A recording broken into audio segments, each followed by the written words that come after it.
Okay, let's look at chapter 59, which is mostly about Gilbert's speech. Very important chapter 2 in terms of the ending. So we can see it's important that Hortense finishes this story. Hortense has been on a journey of self-discovery, and there is some form of epiphany here in relation to Gilbert. So we see some changes with regard to her in the final chapters. She's certainly less concerned about appearances and cleanliness. Remember, Hortense was always pictured with her white gloves and going around inspecting rooms in the first chapter for cleanliness and things. And here she's much less concerned about baby Michael's damp backside under her hand. She paid it no mind, as she did with the bloodstains on her dress during the birth of baby Michael. So, she's gone on a bit of a journey there. There's also a lot more emotion in her narrative. Do you remember that we always talked in class about her narrative feeling sort of quite devoid of emotion? We never really know quite what she's thinking. We have to read between the lines. And here, this narrative is quite uncharacteristically emotional. She says things like, those tender spoken words caused Mrs. Bligh to sob with such ferocity, and so on.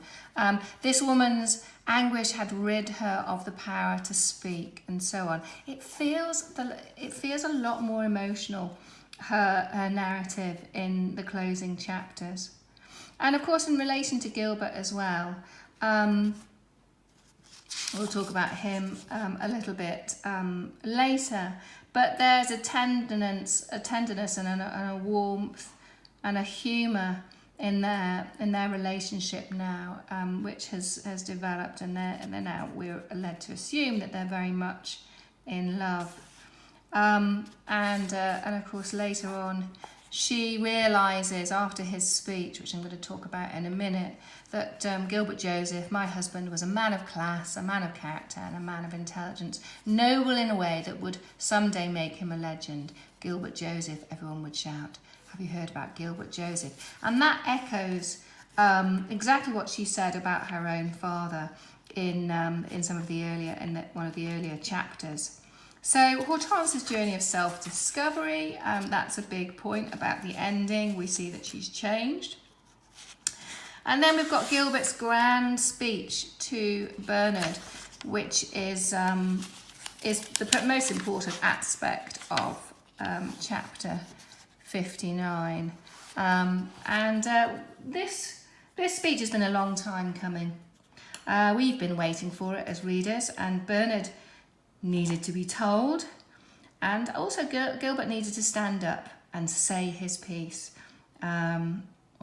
which he sort of almost did, didn't he, in the incident at the post office, and then he retired into the sort of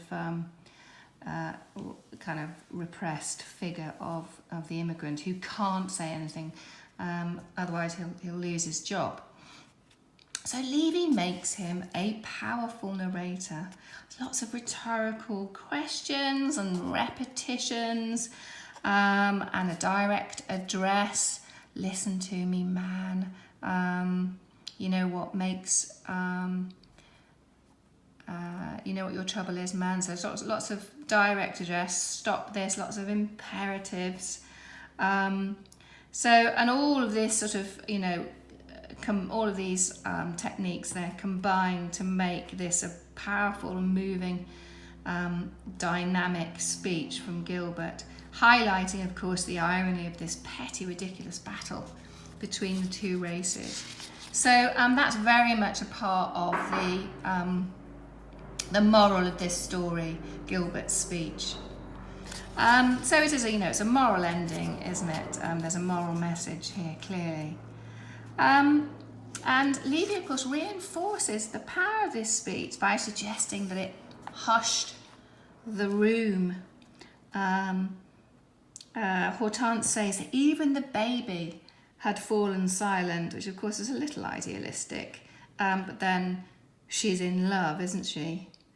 But Hortense now equates Gilbert with her father, so she's recognising the same qualities that she talked about at the start. So their relationship has flourished, and they've got common goals and struggles, and they've developed an understanding, and their love has grown. But Levy, there's a little bit sentimental there, isn't it? The fact that he hushed the room.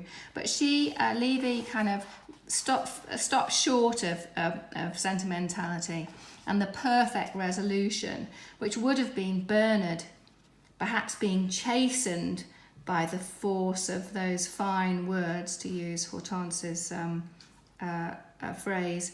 But of course, he doesn't. In fact, he reacts in a way that is typical of a man like Bernard, who, of course, realistically wouldn't change overnight. So we've got that comic deflation in Bernard's response that relieves the tension a little after Gilbert's speech. Gilbert hushed the room, and she says, of course, who would not be chastened by those fine words from my smart, handsome and noble husband, etc., etc. And this Englishman just carried on. I'm sorry. I notice she calls him Englishman, which emphasises the difference between them. I'm sorry, but I can't understand a single word that you're saying. So it's a comic anticlimax there. And Levy's intention is always realism. A man like Bernard couldn't possibly do a U-turn. It would have lacked credibility had he suddenly said, oh yeah, you're right. Sorry, can't believe I behaved in that ridiculous racist way. So that would have been incredibly unrealistic, wouldn't it? But the ending itself feels quite cyclic in structure. I think in lessons we talked about how there were lots of echoes from earlier chapters, like Celia Langley, she's mentioned, isn't she, at the start? Celia Langley, there we go, she's mentioned at the start. And how Hortense says that she was given away due to the colour of her skin, and she uses that word, misbrigady, which is a word that she heard as a youngster. And Gilbert jokes and calls her Miss Muckyfoot, and then there's that business with the trunk as well, which reminds us of the opening chapter.